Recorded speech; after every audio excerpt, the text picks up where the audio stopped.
Bulletin के आगाज में आपको बताएं कि सुप्रीम कोर्ट में प्रैक्टिस एंड प्रोसीजर बिल के खिलाफ दरख्वास्तों पर कुछ देर में समाअत होगी। चीफ जस्टिस उमर अता बंदयाल की सरबराही में 8 रुकनी बेंच समाअत करेगा। केस में अब तक क्या पेशरफ्त हुई है, इस हवाले से मजीद जानेंगे अपने नुमाइंदे आमिर सईद अब्बासी से। आमिर, 12:30 बजे समाअत का आगाज होगा, मजीद तफसीलात से आगाह कीजिएगा।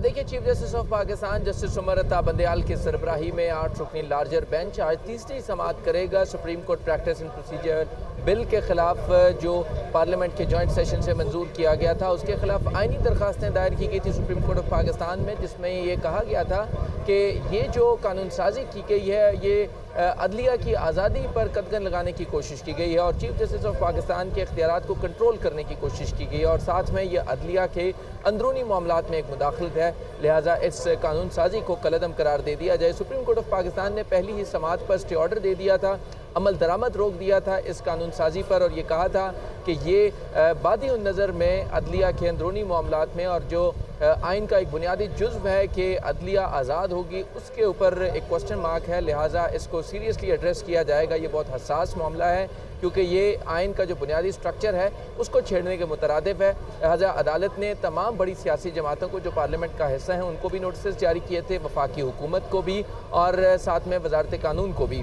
इस मौके के ऊपर अब अदालत ने तमाम जो बड़ी सियासी जमातें हैं उनको भी कहा था कि वो भी अपना फीडबैक दें। साथ में अदालत ने रिकॉर्ड मांगा था पार्लिमानी कार्रवाई का जो इस कानून साजी के दौरान होती रही और इसके साथ साथ जो कायमा कमेटियों में होने वाली प्रोसीडिंग्स हैं उसका भी रिकॉर्ड पेश करने का हुक्म दिया था गुज़श्ता समाअत पर, लेकिन अभी तक ये रिकॉर्ड पेश नहीं किया गया। आज अब से कुछ देर के बाद समाअत होगी। अटॉर्नी जनरल ने 2 बुनियादी इस्तदाएँ नहीं की हैं। एक, उन्होंने कहा कि सुप्रीम कोर्ट का फुल कोर्ट बेंच तश्कील दे दिया जाए इस मुकदमे की समाअत के लिए और साथ में उन्होंने ये भी इस्तदा की है कि ये जो दरख्वास्तें हैं ये नाकाबिल समाअत हैं, इन्हें मुस्तरद कर दिया जाए और जो स्टे ऑर्डर है, हुक्म इम्तना दे रखा है और अमल दरामद रोका सुप्रीम कोर्ट ऑफ पाकिस्तान ने इस कानून साजी पर, उसके ऊपर से वो स्टे ऑर्डर भी ख़त्म कर दिया जाए और इस कानून को काम करने की इजाज़त दी जाए। ये इस्तदा की गई है अटॉर्नी जनरल की तरफ से। लेकिन अब से कुछ देर के बाद सुप्रीम कोर्ट का 8 रुकनी लार्जर बेंच समाअत करेगा और फैसला होगा कि क्या हुकूमती दरख्वास्तों पर कोई हुक्म जारी किया जाता है, कोई रिलीफ मिलता है या नहीं मिलता।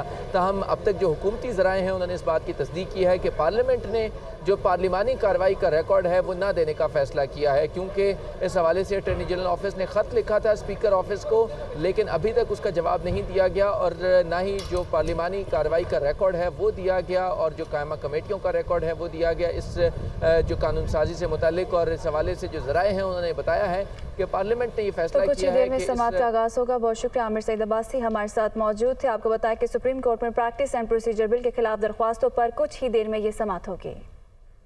कौमी असम्बली और कायमा कमेटी की कार्रवाई का रिकॉर्ड सुप्रीम कोर्ट को देने का मामला, सुप्रीम कोर्ट को रिकॉर्ड देने का फैसला खुसूसी कमेटी की सिफारिशात पर किया जाएगा। कमेटी का इजलास कल असलम भूतानी की ज़ेर सदारत होगा। 10 रुकनी कमेटी को रिकॉर्ड देने का मामला स्पीकर कौमी असम्बली ने भिजवाया था। जावेद हुसैन हमारे साथ मौजूद है, उनसे मज़ीद मालूमात हासिल करते हैं। जी जावेद, बताइएगा। जी देखिए, कौमी असम्बली और कायमा कमेटियों का जो रिकॉर्ड है वो तलब किया जाता है जैसे कि सुप्रीम कोर्ट की जानिब से। तो इस हवाले से जो स्पीकर ने ये मामला जो है वो एक जो खुसूसी कमेटी तश्कील दी गई 10 रुकनी, उसको रेफर किया था और कमेटी का इजलास अब कल होना है। असलम भूतानी जो है वो इस इजलास की सदारत करेंगे, जिसमें 10 रुकनी ये कमेटी जो है ये फैसला करेगी कि जो रिकॉर्ड कायमा कमेटियों का और कौमी असम्बली इजलास का है वो सुप्रीम कोर्ट को फराहम किया जाए ना किया जाए। इस हवाले से फैसला कल किया जाएगा।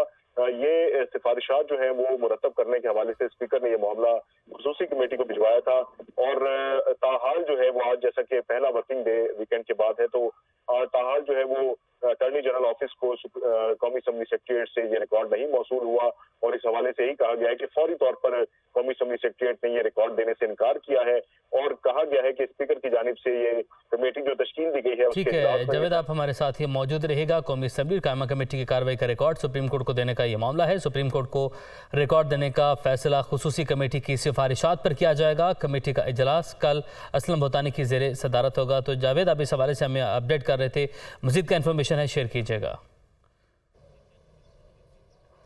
बिल्कुल, इस हवाले से जो है वो हमारी जो कौमी असम्बली सेक्रेटरीट में जो ज़राए हैं उनसे बात हुई, उन्होंने कहा कि स्पीकर की जानिब से ये फौरी तौर पर रिकॉर्ड देने से इनकार किया गया था और कहा गया था कि इस पर वो अपनी कानूनी और अपनी जो टीम है उससे मुशावरत के बाद ये रिकॉर्ड सुप्रीम कोर्ट को फराहम करेंगे। तो ये मामला जो है उन्होंने 10 रुकनी कमेटी एक तश्कील दी थी जिसपे साबिक चीफ जस्टिस साकिब निसार के बेटे की जो मुबैना ऑडियो है उसकी तहकीकात की जानी थी और उसमें ये मामला भी रेफर किया गया था कि रिकॉर्ड्स कौमी असम्बली का और कायमा कमेटियों का सुप्रीम कोर्ट को दिया जाए या न दिया जाए। इस हवाले से वही कमेटी फैसला करेगी। असलम बोहतानी जो है रुकने कौमी असम्बली वो इस कमेटी की सरबराही कर रहे हैं और इस कमेटी का इजलास अब कल 11 बजे को पार्लियामेंट हाउस में होगा जिसमें यह फैसला किया जाएगा कि कौमी असम्बली का रिकॉर्ड और कायमा कमेटी का रिकॉर्ड सुप्रीम कोर्ट को फराहम किया जाए या न किया जाए। इस हवाले से 10 रुकनी कमेटी सिफारिशात मुरतब करके स्पीकर को भिजवाएगी जिसके बाद अटर्नी जनरल ऑफिस को ये सिफारिशात पर जो है वो मुरतब करके एक जवाब दिया जाएगा जो कि वो सुप्रीम कोर्ट में दाखिल करवाएंगे। ठीक है जावेद हुसैन, आपने आगाह किया, आपका बहुत शुक्रिया।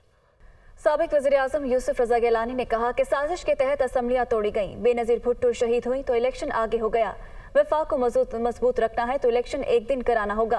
बिलावल भुट्टो ने जो हिंदुस्तान में बात की इसको खुले दिल से देखना चाहिए, तंग नजरी से नहीं। वो कराची में मीडिया से गुफ्तगू कर रहे थे। मोहतरमा बेनज़ीर भुट्टो शहीद साहबा शहीद हुई तो इलेक्शन आगे हो गया, तो ये कोई क़यामत की बात नहीं है और अगर वफाक को मजबूत रखना है तो एक दिन इलेक्शन होगा। ये साजिश के तौर पर असम्बलियाँ तोड़ी गई और उनका मकसद ये था कि पंजाब में उनको हुकूमत दी जाए और अगर वो हुकूमत सिर्फ पंजाब में इलेक्शन होगा तो फिर 3 सूबों में इलेक्शन कराने की कोई ज़रूरत नहीं। बिलावल साहब ने जो भी बात की इंडिया में वो stated policy of the government of Pakistan है और उस स्टेटेड पॉलिसी के मुताबिक जब मैं भी जाता था तो वही बात करता था, कोई और भी जाता था तो वही बात करता था और मेरे कई मरतबा वहाँ मुज़ाकरात हुए उस वक्त के वज़ीर-ए-आज़म से और उन पे हम कश्मीर के इशू पे बात करते थे। मेरा ख़्याल है उसको तंग नज़री से नहीं देखना चाहिए और उसमें खुले दिल से कबूल करना चाहिए। तहरीक इंसाफ के रहनुमा बाबर अवान ने कहा है कि आइन की तशरीह करने वाला इदारा सुप्रीम कोर्ट है, हम चीफ जस्टिस के साथ हैं। मुज़ाकरात के नाम पर सियासी हेरा फेरी रोकने के लिए हतमी फैसला किया जाए। पंजाब की 7 या 8 सीटें कम करने की साजिश कामयाब नहीं होने देंगे। इमरान खान अवाम की हमायत से इलेक्शन में जा रहे हैं, वो लाहौर में मीडिया से गुफ्तगू कर रहे थे। आइन चूँकि उसका कस्टोडियन और उसकी तशरीह करने वाला इदारा सुप्रीम कोर्ट है, इसलिए हम सुप्रीम कोर्ट ऑफ पाकिस्तान के साथ खड़े हैं कि ये सियासी जो हेरा फेरी करने की कोशिश कर रहे थे मुज़ाकरात के नाम के ऊपर, उसके ख़ात्मे के लिए बहुत ज़रूरी है कि जो आइन के अंदर 90 दिन का इलेक्शन का तयशुदा शेड्यूल जारी हुआ है उस पर हतमी फ़ैसला जारी किया जाए फौरी तौर पे। पंजाब की 7 या 8 सीटें कम करने की साजिश हो रही है, हम कोई एक सीट भी किसी को कम नहीं करने देंगे। इलेक्शन कमीशन को सीटें कम या ज़्यादा करने का कोई इख्तियार नहीं है। इमरान खान अल्लाह ताला के फजलो करम से और लोगों की हिमायत से वो इलेक्शन में जा रहा है। वफाकी वजीर जावेद लतीफ़ ने कहा कि क्या आइन किसी को इजाज़त देता है कि इंसाफ न करें? पाकिस्तान के अंदर साजिश चलती रहेगी तो सियासी इस्तेहकाम कैसे आएगा? इमरान खान के इल्ज़ामात पर किसी जानिब से कोई आवाज़ नहीं आ रही। ऐसे हालात में आप 10 इंतखाबात करा लें, कौमी यकजहती पैदा नहीं हो सकती।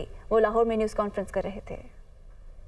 कोई मुझे ये बता दे कि आइन पार्लिमान के अलावा कोई रीराइट कर सकता है? आइन किसी को इस बात की इजाज़त देता है कि वो जस्टिस ना करे? क्या पाकिस्तान के अंदर अगर इस तरह की साजिश चलती रहेगी, अगर इस तरह के किरदार जो हैं उनको खुला छोड़ दिया जाएगा तो पाकिस्तान के अंदर से इंतशार कम हो सकेगा? आप उसके तमाम करतूत जो हैं उनको बेनकाब होने के बावजूद उनको ड्रेस ना किया जाए, अदारे खामोश रहें। और जिन अदारों के मुतल्लिक वो बात करता है मीर जाफर सादिक, जिन अदारों में बैठे लोगों का नाम लेकर वो कहता है कि फलां मुझे कत्ल करना चाहते हैं, उनकी तरफ से भी जवाब आना चाहिए। ऐसे हालात में आप 10 इंतखाबात करवा लें, कौमी यकजहती पैदा नहीं हो सकती। साबिक वज़ीर आला पंजाब चौधरी परवेज़ इलाही के घर पर छापे को गैर कानूनी करार देने की दरख्वास्त लाहौर हाईकोर्ट ने रासिख इलाही को जवाबुल जवाब दाखिल करवाने के लिए मोहलत दे दी। अदालत ने आइंदा समात पर फ़रीक़ैन के वकला को दलाइल देने की हिदायत कर दी। रिपोर्ट करेंगे मोहम्मद अशफाक।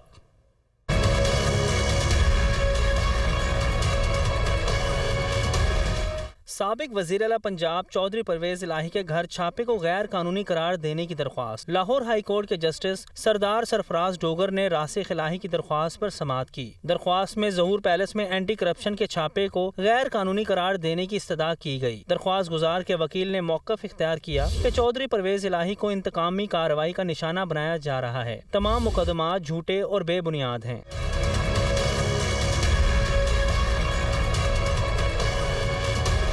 दौरान समाअत महकमा एंटी करप्शन ने लाहौर हाई कोर्ट में जवाब जमा करवा दिया। दरख्वास्त गुजार के वकील ने जवाबुल जवाब के लिए मोहलत मांगी, जिसे अदालत ने मंजूर कर लिया। दरख्वास्त में यह भी इस्तदा की गई कि परवेज़ इलाही और इनके फैमिली मेंबर्स के खिलाफ मुकदमात की तफसीलात फराहम करने का हुक्म दिया जाए। अदालत ने दरख्वास्त पर मजीद कार्रवाई 18 मई तक मुलतवी करते हुए फ़रीक़ैन के वकला को दलाइल देने की हिदायत कर दी।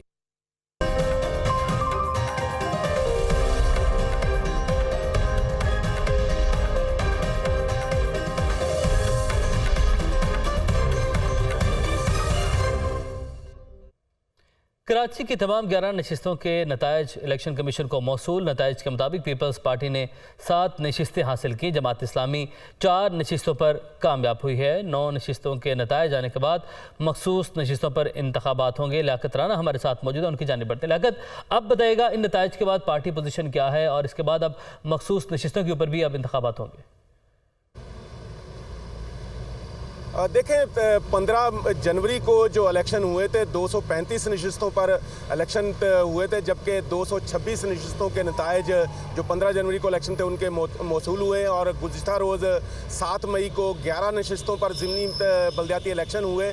जो पहले पोजीशन थी उसमें पाकिस्तान पीपल्स पार्टी ने 90 नशिस्तें हासिल की थी। जो गुज़िश्ता रोज़ इलेक्शन हुए उसमें पाकिस्तान पीपल्स पार्टी ने 7 नशिस्तों पर कामयाबी हासिल की है। इलेक्शन कमीशन को मौसूला नताइज के मुताबिक पीपल्स पार्टी ज़िमनी इलेक्शन में भी कराची की सबसे बड़ी सियासी जमात बनकर उभरी है और 11 में से 7 नशिस्तों पर उसने कामयाबी हासिल की है।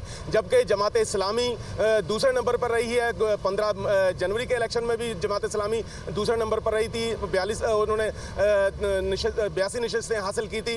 अब 7 नशिस्तों पर जमात इस्लामी को कामयाबी हासिल हुई है और 87 नशिस्तें जमात इस्लामी की हो गई हैं। जबकि पाकिस्तान मुस्लिम लीग नून को इस बल्दियाती इलेक्शन में 7 नशिस्तों पर कामयाबी हासिल हुई है। पाकिस्तान तहरीक इंसाफ तीसरे नंबर पर रही थी, उनको 42 नशिस्तों पर कामयाबी हासिल हुई है।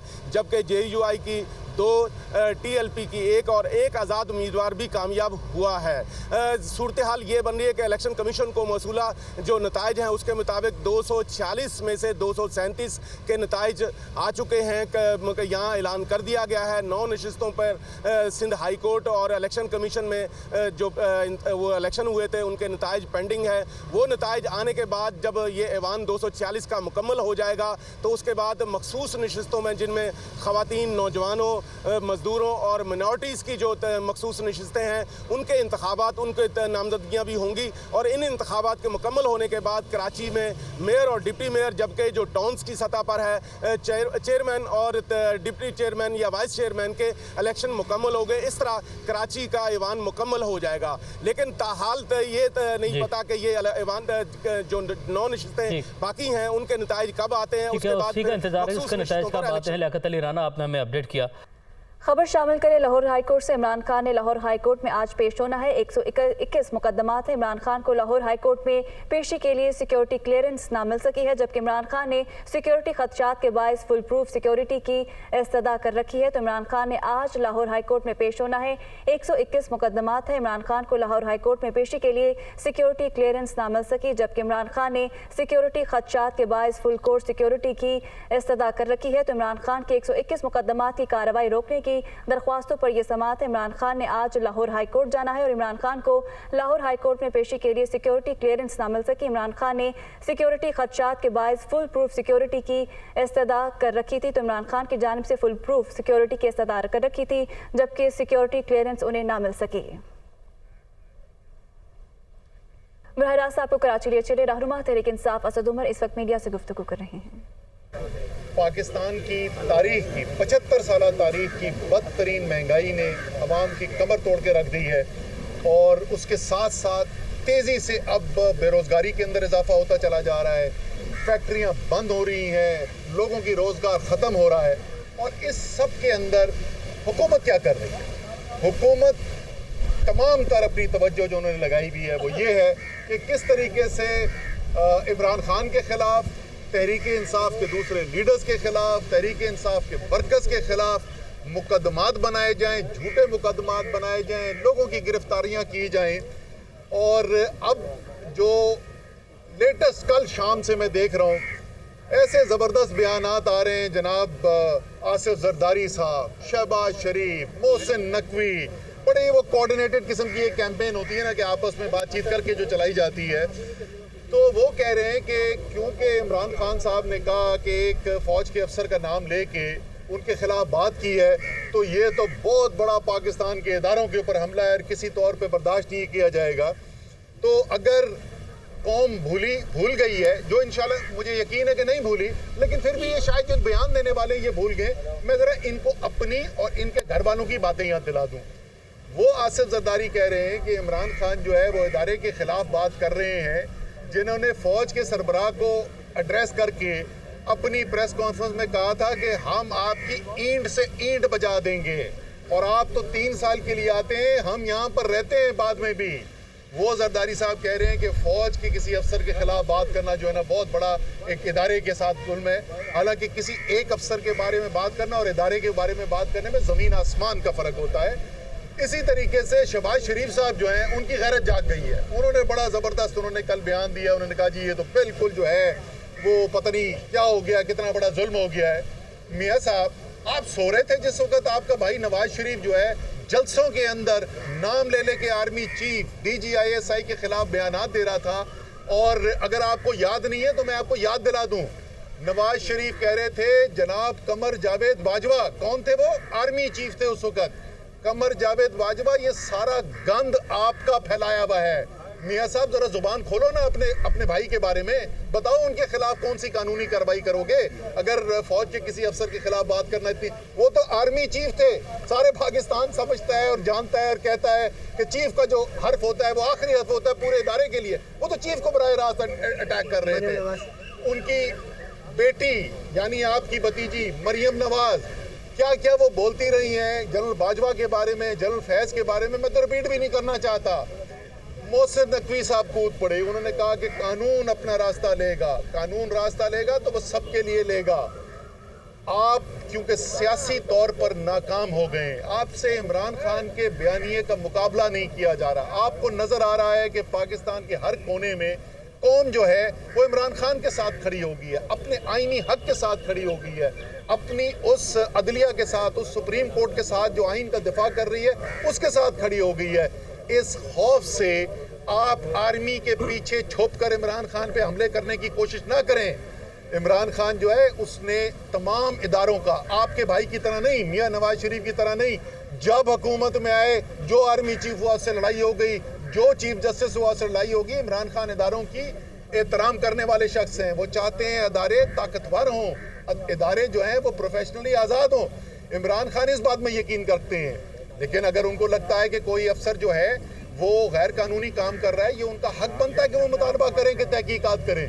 वो तो ये नहीं कह रहे कि उनके कहने के ऊपर किसी को लटका दिया जाए, वो कह रहे हैं तहकीकात की जाए। ये उनका एक पाकिस्तानी चाहे आप छोड़ दें कि पाकिस्तान के सबसे मकबूल लीडर, आप छोड़ दें इस बात को कि वो साबका वज़ीर आज़म है, आप छोड़ दें इस बात को कि पाकिस्तान की सबसे बड़ी सियासी पार्टी के चेयरमैन है। ये एक आम शहरी का भी हक है कि अगर वो समझता है कि किसी ने उसके खिलाफ कोई जुर्म का इर्तिकाब किया है तो वो मुतालबा कर सकता है कि उसकी तहकीकात हो। तहकीकात के अंदर पता चल जाएगा कि किसने सही कहा और किसने नहीं किया। तो शहबाज शरीफ साहब, जरदारी साहब और मोहसिन नकवी साहब, फ़ौज की वर्दी के पीछे छुपने की ज़रूरत नहीं है और फ़ौज के इदारे को सियासत के अंदर घसीटने की ज़रूरत नहीं है। सियासी मुकाबला करें। अगर आपसे इमरान खान का सियासी मुकाबला नहीं किया जा सकता तो आप अपनी कुर्सियाँ छोड़ें और आप घर जाकर बैठ जाएं। आप सियासत करने के लायक नहीं हैं। बहुत शुक्रिया।